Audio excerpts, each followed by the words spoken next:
কবিতা Bishnupur high স্কুলের ইংলিশের শিক্ষিকা ছিল। সে তার অসুস্থ মা মোহিনী দেবীর সঙ্গে বাস করে। কবিতা খুবই জ্ঞানী এবং মেধা সম্পন্না ছিল। সে বাচ্চাদেরকে খুবই ভালোবেসে পড়াতো। সেই সাথে বাচ্চাদের পড়াশোনাতে মনোযোগী করার জন্য বিভিন্ন রকমের নীতিকথামূলক গল্প এবং শিক্ষামূলক গল্পও তাদের শোনাতো। সেই সাথে সকলে যাতে নিজের পায়ে দাঁড়াতে পারে এবং মানুষের মতো মানুষ হতে পারে সেই ক্ষেত্রেও উৎসাহ প্রদান করত। কিন্তু স্কুলের বাচ্চারা কেউ তাকে সেরকম ভাবে পছন্দ করত না, কারণ কবিতা ম্যাডামের পড়ানোর ধরন কায়দা বাচ্চাদের মোটেই ভালো লাগতো না। এমনই একদিন কবিতা ম্যাডাম যখন ক্লাস 8-এর বাচ্চাদের ক্লাস নিতে আসে তখন, এই দেখ দেখ আমাদের বোর্ডিং ক্লাস টিচার চলে এসেছে, এবার বকে বকে একেবারে মাথাটা খারাপ করে দেবে। উফ, এত রাগ হয় না, কবিতা ম্যাডামের ক্লাস করতেই ইচ্ছে করে না। আমার তো মনে হচ্ছে ক্লাস থেকে বেরিয়ে যাই। কবিতা ম্যাডামকে একেবারে সহ্য হয় না, এত জ্ঞান ঝাড়ে, ভীষণ বিরক্ত লাগে। বাচ্চারা, ক্লাসে এত কথা হচ্ছে কেন? আজকে আমরা একটা নতুন পোয়েম পড়বো, সবাই মন দিয়ে শোনো। কেউ কোথাও কিছু বুঝতে না পারলে আমাকে বলবে, কেমন? এই বলে কবিতা ম্যাডাম খুব সুন্দর করে পড়ানো শুরু করে দেয়। কিন্তু বাচ্চারা কেউ তার পড়া শুনতে চায় না, সবাই নিজেদের মতো কথা বলতেই ব্যস্ত থাকে। এর ফলে কবিতা ম্যাডামের রাগ হলেও সে বাচ্চাদের খুবই শান্তভাবে বোঝানোর চেষ্টা করে। দেখো বাচ্চারা, তোমাদের নামে কিন্তু আজকাল অনেক কমপ্লেন আসছে। তোমরা এরকম বদমাইশি করো না। তোমাদের বাবা মায়েরা অনেক কষ্ট করে তোমাদেরকে পড়াশোনা শেখাচ্ছে। তোমরা মন দিয়ে পড়াশোনা করো, মানুষের মতো মানুষ হও, বাবা মায়ের মুখ উজ্জ্বল করো। ম্যাডাম, আপনি কি নতুন কিছু বলতে পারেন না? প্রত্যেকদিন ক্লাসে এসে আপনি একই কথা বলেন, আর প্রত্যেকদিনই আপনি আমাদের উপর দোষারোপ করেন। আপনি কি ছোটবেলায় দুষ্টুমি করেননি?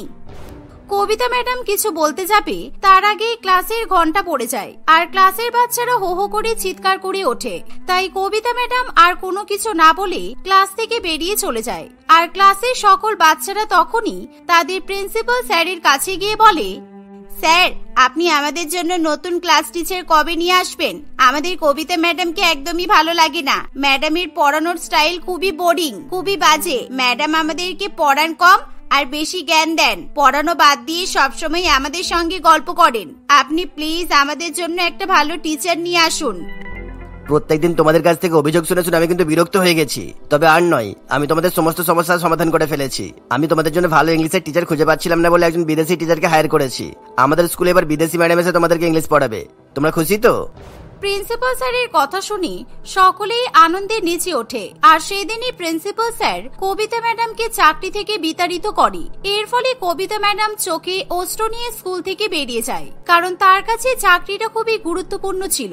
চাকরি করে সে সংসার চালাতো এবং নিজের অসুস্থ মায়ের দেখাশোনা করত, কিন্তু তার কিছু করারও থাকে না। অন্যদিকে ক্লাসের বাচ্চারা সকলেই তাদের বিদেশি ম্যাডামের জন্য অপেক্ষা করতে থাকে। দু একদিনের মধ্যেই মিস লুসি তাদের স্কুল জয়েন করে। প্রথমবার যখন মিস লুসি ক্লাস 8-এর ক্লাসরুমে যায় তখন বাচ্চারা সকলেই ম্যাডামকে দেখে প্রচন্ড পরিমাণে খুশি হয়। আমাদের বিদেশি ম্যাডাম কত সুন্দর দেখতে, পুরো একেবারে দুধের মতো ফর্সা। আমি তো কখনো ভাবতেই পারিনি আমাদের স্কুলে এরকম বিদেশি ম্যাম আসবে।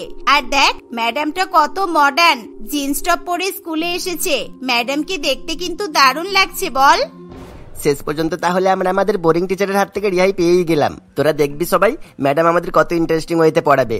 আর ম্যাডাম তো এমনিতেই বিদেশি, আর আমরা ম্যাডামের কাছ থেকে অনেক কিছু শিখতেও পারবো। আর বিদেশিদের মতো আমরা ইংলিশে কথা বলাও শিখে যাবো।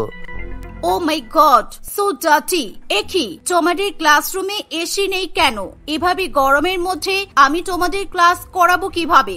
আমাদের দেশে প্রত্যেকটা স্কুলে প্রত্যেকটা ক্লাসরুমে এসি থাকে। ও বুঝেছি, তোমাদের স্কুল তো গরিব, ক্লাসরুমে এসির ব্যবস্থাটাই করতে পারেনি। আর এখানে এত নোংরা কেন? এই বাবা, কি গন্ধ বেরোচ্ছে! এই দেখে ক্লাসের বাচ্চারা সকলেই প্রচন্ড পরিমাণে অবাক হয়, কিন্তু তবুও বাচ্চারা সকলেই খুশি হয়ে একসঙ্গে উঠে দাঁড়ায় এবং ম্যাডামকে একসঙ্গে গুড মর্নিং উইশ করে। কিন্তু যা দেখে লুসি প্রচন্ড পরিমাণে রেগে যায়, কারণ লুসি একেবারেই নোংরা, ময়লা এবং দরিদ্রতা পছন্দ করে না। শাট আপ স্টুডেন্ট, এইসব জামা বন্ধ করো তোমরা। তোমাদের ক্লাসরুম এত নোংরা কেন? আর তোমাদের স্কুল ড্রেস গুলোও নোংরা। তোমাদেরকে দেখে আমার একদমই তোমাদের পড়ানোর ইচ্ছে করছে না। এই মনে হচ্ছে ম্যাডাম আজকে প্রথম দিন তো, তাই আমাদেরকে কিছু পড়াবেন না মনে হয়। প্রথম দিন ম্যাডাম আমাদের সঙ্গে গল্প করবে। এভাবেই বাচ্চারা একে অপরের সঙ্গে আস্তে আস্তে ফিসফিস করে কথা বলতে থাকে।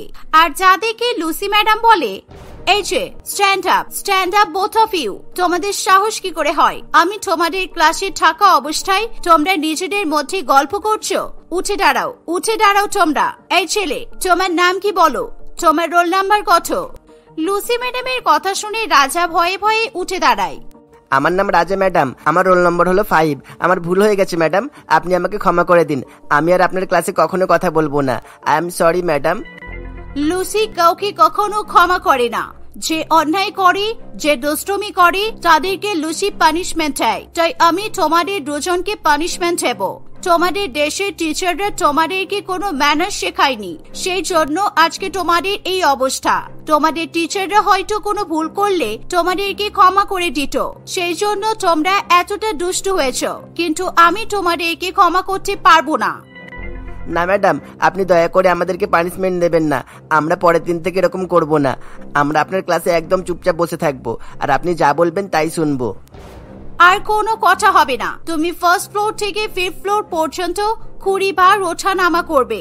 নিচে থেকে উপরে, আবার উপর থেকে নিচে, টোটাল 20 রাউন্ড। আন্ডারস্টুড? যাও, ক্লাস থেকে বেরিয়ে যাও। 20টা রাউন্ড কমপ্লিট করে তারপরে তুমি ক্লাসে আসবে। ম্যাডাম, আমি অতবার সিঁড়ি বেয়ে উপরে ওঠানামা করতে পারবো না ম্যাডাম। 1 তলা থেকে 5 তলায় একবার উঠলেই তো আমরা সবাই হাঁপিয়ে যাই। আমার খুব কষ্ট হবে ম্যাডাম, আপনি এবারের জন্য আমাকে ক্ষমা করে দিন। ওকে, 40 রাউন্ড। এবার তোমাকে 40 বার সিঁড়ি থেকে উপরে যেতে হবে আর নিচে নামতে হবে। তুমি যদি আর একটাও কথা বলো তাহলে সেটা 8 রাউন্ড হয়ে যাবে। রাজা প্রচন্ড পরিমাণে ভয় পেয়ে যায় আর সে কোনো কথা না বলেই ক্লাসের বাইরে বেরিয়ে যায়। লুসি ম্যাডামও তার পেছন পেছন ক্লাসের বাইরে যায়। রাজা ভয়ে ভয়ে সিঁড়ি বেয়ে উঠতে থাকে। 2-3 বার 1 তলা থেকে 5 তলায় ওঠানামা করার পর রাজা প্রচন্ড পরিমাণে হাঁপিয়ে যায়। কিন্তু সে ম্যাডামের ভয়ে 1 সেকেন্ডের জন্য কোথাও দাঁড়িয়ে বিশ্রাম নিতে পারে না। সে কোনো মতে দৌড়ে দৌড়ে সিঁড়ি থেকে উপরে উঠতে থাকে, আবার দৌড়ে দৌড়ে সিঁড়ি থেকে নিচে নামতে থাকে। এরকম 10 বার ওঠানামা করতে করতে রাজা প্রচন্ড পরিমাণে ক্লান্ত হয়ে যায় আর সে মাথা ঘুরে সেখানেই বসে পড়ে। এই দেখে লুসি ম্যাডাম রাজাকে ক্লাসরুমে নিয়ে এসে বলে, তোমরা প্রচন্ড উইক, তোমাদের গায়ে কোনো শক্তি নেই। তোমাদের বাবা মা কি তোমাদেরকে খেতে দেয় না? বুঝেছি, তোমরা তো গরিব, তোমরা হয়তো ঠিক মতো খাওয়া দাওয়া করতে পারো না, সেই জন্য তোমাদের বাবা মা তোমাদেরকে এরকম সরকারি স্কুলে ভর্তি করেছে। রাজা, তোমার পানিশমেন্ট কিন্তু এখনো কমপ্লিট হয়নি। কালকে তুমি পেট ভরে খাবার খেয়ে আসবে আর বাকি 30 রাউন্ড তুমি কমপ্লিট করবে। আন্ডারস্টুড? ম্যাডামের কথা শুনে রাজা খুবই ভয় পেয়ে যায়। তার শরীর প্রচন্ড পরিমাণে খারাপ করে, কিন্তু তবুও সে মুখ ফুটে ম্যাডামের সামনে কোনো কথা বলতে পারে না। এবার লুসি ম্যাডাম মিমিকে শাস্তি দেওয়ার জন্য এগিয়ে যায়। এই মেয়ে, তুমি কি ভেবেছো আমি তোমাকে পানিশমেন্ট দেব না? তুমি রাজার সঙ্গে গল্প করছিলে, সেটা আমি দেখেছি। এবার আমি তোমাকে আলাদা পানিশমেন্ট দেব।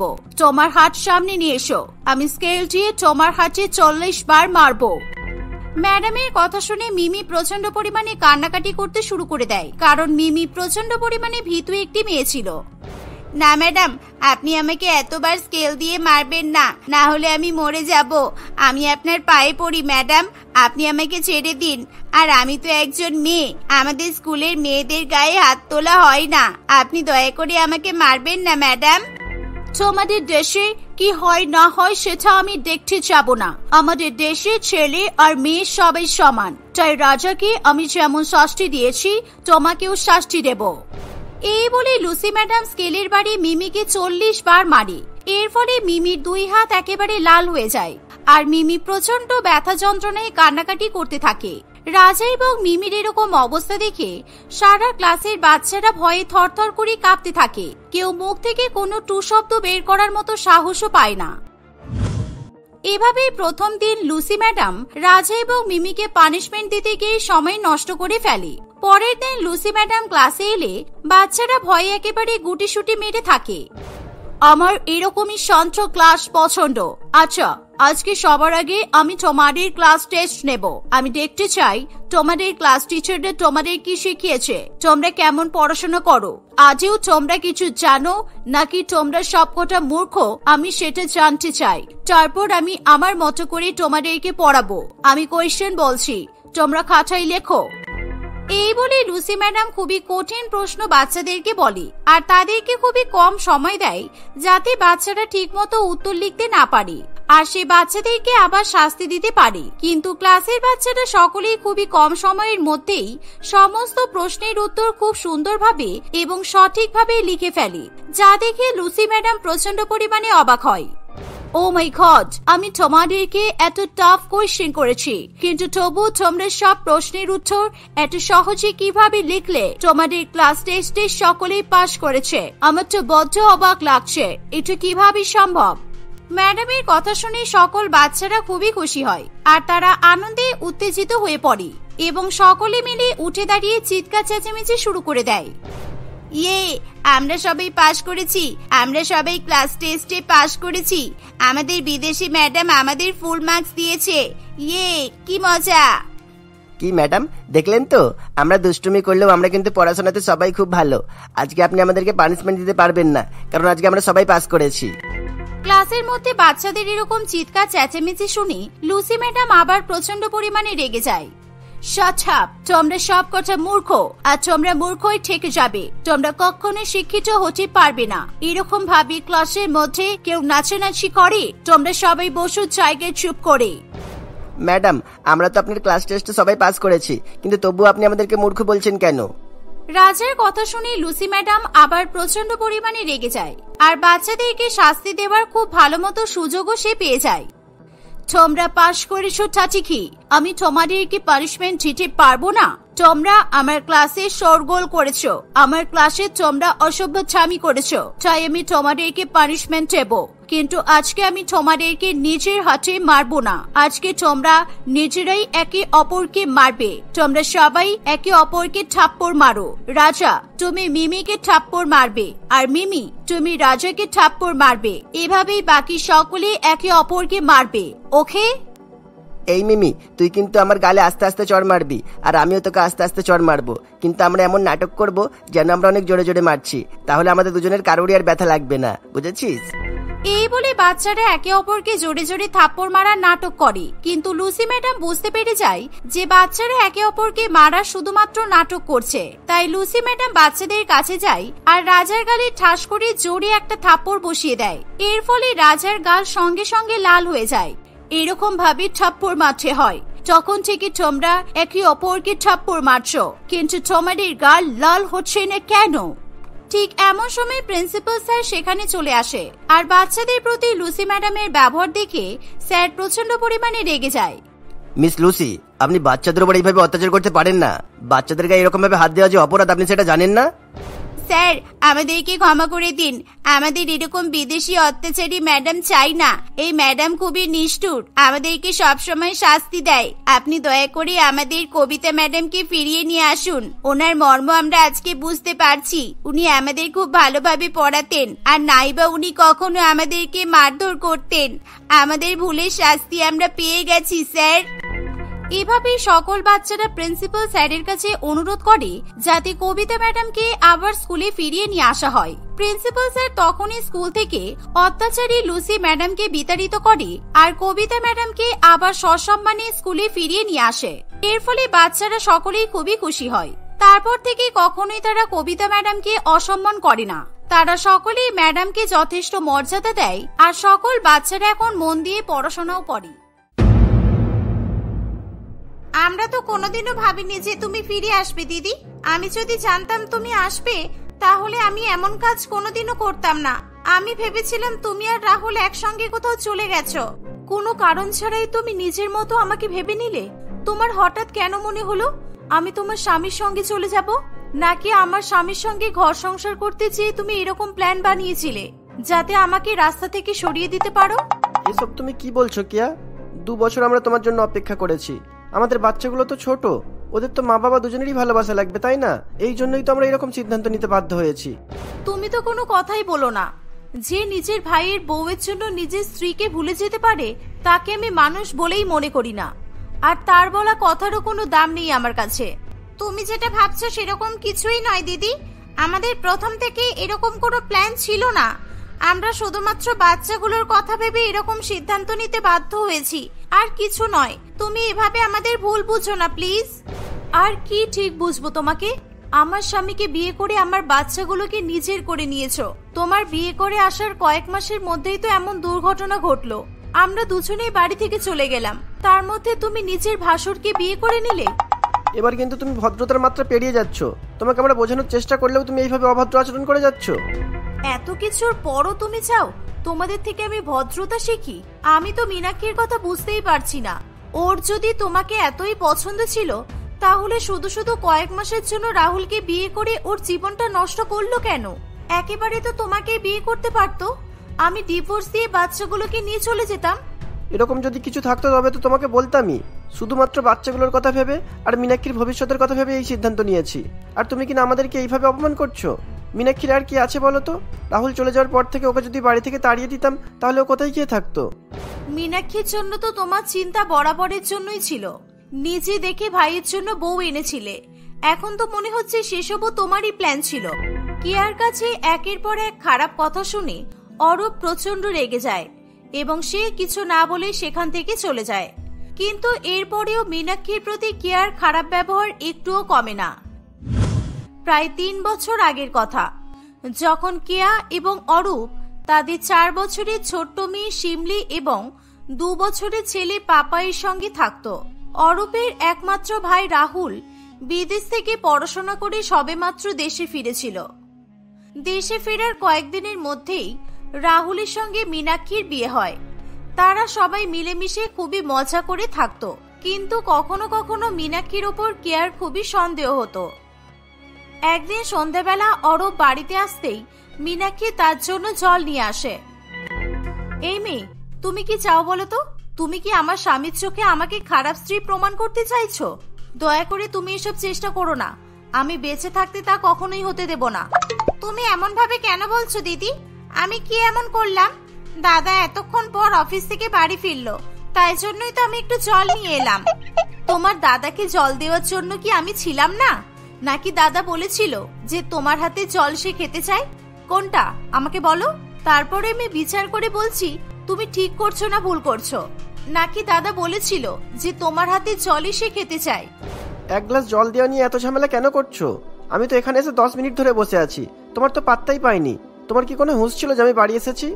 এই দুদিনের আসা মেয়ের জন্য তুমি তোমার বউকে এভাবে অপমান করতে পারছো? এত কিছু করে এই সংসারের জন্য এতদিন ধরে জীবন পাত করে গেলাম, আর এখন আমাকে দুদিনের আসা মেয়ের জন্য কথা শুনতে হচ্ছে। আমি ভাবছি বাপের বাড়িতে চলে যাব, তাহলে তোমরা শান্তি করে থাকতে পারবে। আমার দোষের জন্য তুমি প্লিজ এরকম সিদ্ধান্ত নিও না দিদি। বাচ্চাগুলো তোমাকে বড্ড ভালোবাসে, তোমাকে ছাড়া ওরা পাগল হয়ে যাবে। আমি কথা দিচ্ছি, এবার থেকে দাদা জল চাইলেও আমি এনে দেব না। আমি এমন কিছু করব না যাতে তোমাদের অসুবিধা হয়। দেখলে, তুমি দেখলে কিভাবে মেয়েটা আমাকে অপমান করলো? আমি কি ওকে বলেছি যে জল চাইলেও না দিতে? দাঁড়িয়ে দাঁড়িয়ে তোমার সামনে আমাকে ছোট করছে, আর তুমি কিচ্ছু বলছো না।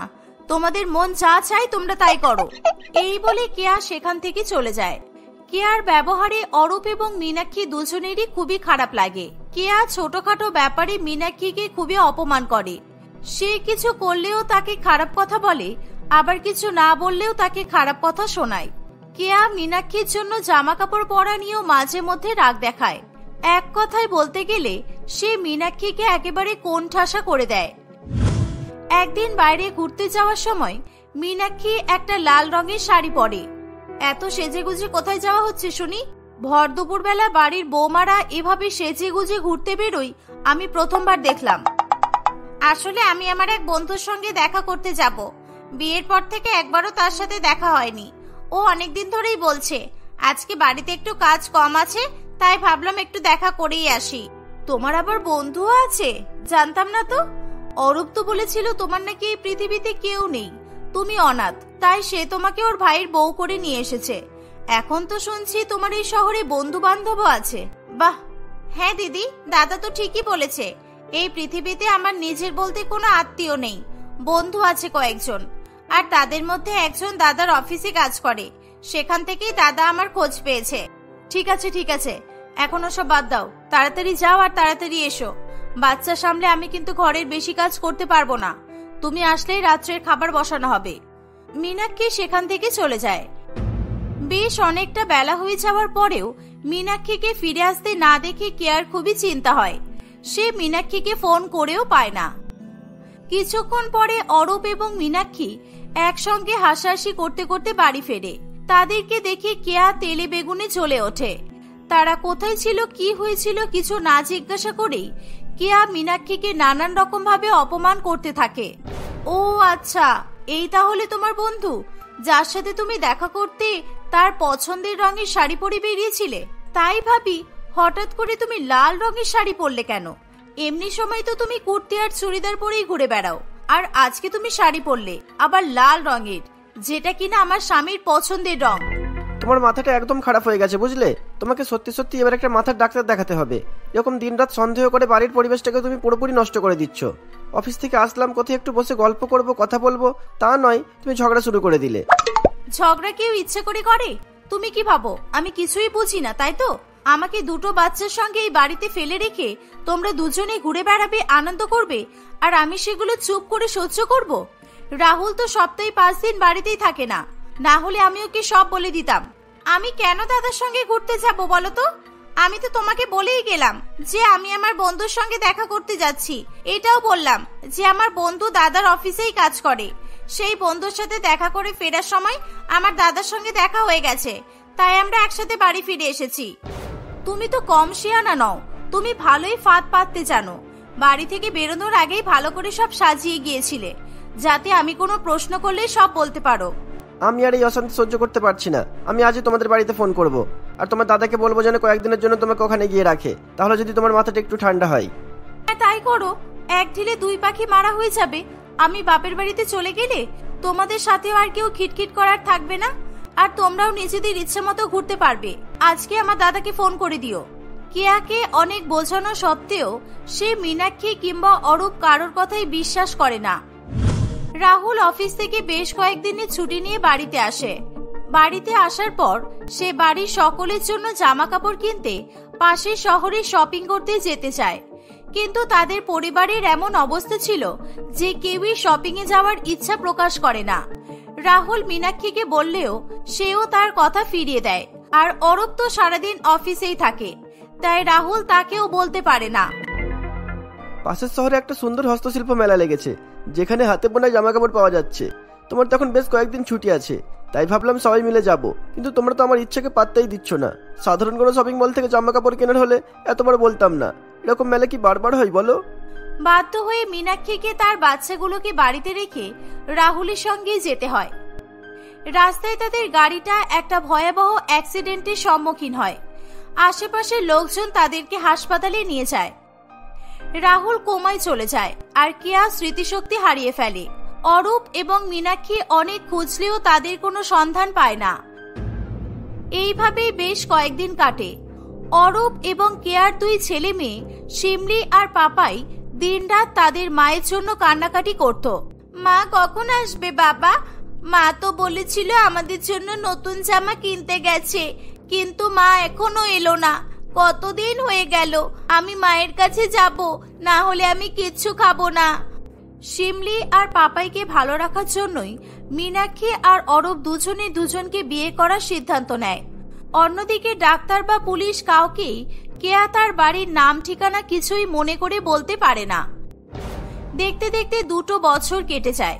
কেয়ার চিকিৎসা চলার ফলে হঠাৎই একদিন তার সবকিছু মনে পড়ে যায়, কিন্তু ড্রাইভার সিটে বসে থাকার কারণে রাহুলের গুরুতর চোট লেগেছিল, আর এই 2 বছরে সেও কোমা থেকে ফিরতে পারে না। কোনো উপায় না পেয়ে কেয়া একাই তার বাড়ির উদ্দেশ্যে রওনা দেয়। বাড়িতে এসে অরূপ এবং মীনাক্ষীকে বিবাহিত দেখে সে অবাক হয়ে যায়। মীনাক্ষী আর অরূপ অনেক বোঝানো সত্ত্বেও কেয়া কিছুই বুঝতে চায় না।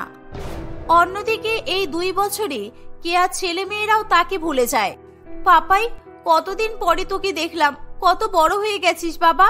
এবার থেকে মা তোদের সাথেই থাকবে, আর তোদের কোনো চিন্তা নেই। আমি জানি অনেকদিন আমি তোদের সঙ্গে ছিলাম না, তোরা আমাকে ক্ষমা করে দে। আমি জানি না এরা তোদের সাথে কেমন ব্যবহার করেছে। মা মা ও মা, এই আন্টিটাকে চিনি না, তুমি ওকে চলে যেতে বলো, আমার ভালো লাগছে না। আমি আন্টি নই বাবা, আমি তোর নিজের মা। তুই আমাকে ভুলে গেলি বাবা? আমাকে ছাড়া তো তোর খাওয়া ঘুম কিছুই হতো না, আর এখন তুই আমাকেই চিনতে পারছিস না? কি করে চিনবো বলো তো? তুমি নিজেকে কেন আমাদের মা বলছো? তুমি কি আমাদের বোকা বানাতে চাইছো? আমাদের মা তো বাড়িতেই আছে, অচেনা আন্টি আঙ্কেলদের সাথে মা কথা বলতে বারণ করেছে। তুমি চলে যাও এখান থেকে। তুইও আমাকে ভুলে গেলি? তুই আমার প্রথম সন্তান, তোর কাছ থেকেও আমি আর মা ডাক শুনতে পারবো না? আমি মীনাক্ষীকে অনেক ছোট বড় কথা বলেছি, অনেক অপমান করেছি, তাই জন্য কি উপরওয়ালা আমাকে এমন শাস্তি দিল? তোরা ভালো থাকিস, আমি আর কখনোই তোদেরকে বিরক্ত করতে আসবো না। পাপায়ের ডাকাডাকির কারণে মীনাক্ষী আর অরূপ দুজনেই সেখানে ছুটে আসে। কেয়ার সাথে তাদের ছেলে মেয়েদের কথোপকথন শুনে তারাও খুবই দুঃখ পায়। তোমরা ভালো থেকো মীনাক্ষী, আমি আর এখানে কখনোই আসবো না। সুস্থ হয়ে সব মনে পড়তেই এখানে ছুটে এসেছিলাম। আমি বুঝতে পারিনি যে আমাকে এমন কিছু দেখতে হবে বা শুনতে হবে। তোমরা তোমাদের নতুন সংসার নিয়ে ভালো থেকো, আমার ছেলে মেয়েগুলোর একটু খেয়াল রেখো। এই বলে কেয়া সেখান থেকে চলে যায়। অ্যাক্সিডেন্টের পর রাহুলের বেঁচে থাকার কথাও সে কাউকে জানায় না। সে ভাবে রাহুল বেঁচে আছে জানলে অরূপ এবং মীনাক্ষীর নতুন সংসারে সমস্যার সৃষ্টি হতে পারে। এইভাবে আরো বেশ কয়েকদিন কাটে। একদিন হঠাৎ করেই রাহুলের মৃত্যু হয়। কেয়া সেই খবরও তাদের বাড়িতে জানায় না। সময়ের সঙ্গে সঙ্গে প্রত্যেকেই নিজেদের জীবন নিয়ে ব্যস্ত হয়ে পড়ে।